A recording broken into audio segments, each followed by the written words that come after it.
শাকিব খান কেন আসে না, সিয়াম কেন আসে না, বা শুভ্র কেন আসে না? দেখেন, বহিরাগতরা আসে, এটা কি? এটা হলো এফডিসি, এটা সরকারের আন্ডারে, কিন্তু আমাদের শিল্পীদের আন্ডারে না। এটা সরকারের দায়িত্ব, এফডিসির দায়িত্ব, যেন বহিরাগত আসতে না পারে। শুনেন, মানুষ মাত্রই ভুল, ভুল আমাদের হবেই। আমরা ভালো কাজ করতে যাব, তখন আমাদের কিছু না কিছু ভুল থেকে যাবে। আগের ভুলকে শুধরানোর চেষ্টা করুন। আর একটা জিনিস খুব ভালো করে জানেন, 5ই অগাস্টের পর আমাদের অনেক শিল্পী রিটায়ার করেছে, অনেক শিল্পী হয়তো বাইরে গেছে, আসে নাই, এবং অনেক শিল্পী অসুস্থ।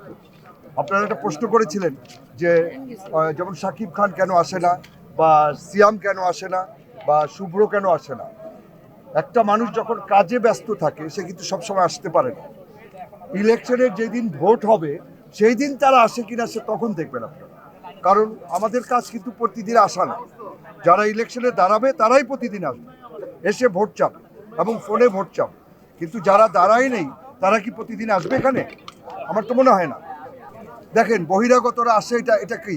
এটা হলো এফডিসি, এটা সরকারের আন্ডারে, কিন্তু আমাদের শিল্পীদের আন্ডারে না। এটা সরকারের দায়িত্ব, এফডিসির দায়িত্ব, যেন বহিরাগত আসতে না পারে। আমরা শিল্পীরা এটা পারবো? কারণ এটা তো আমাদের, আমরা তো এটার মালিক না।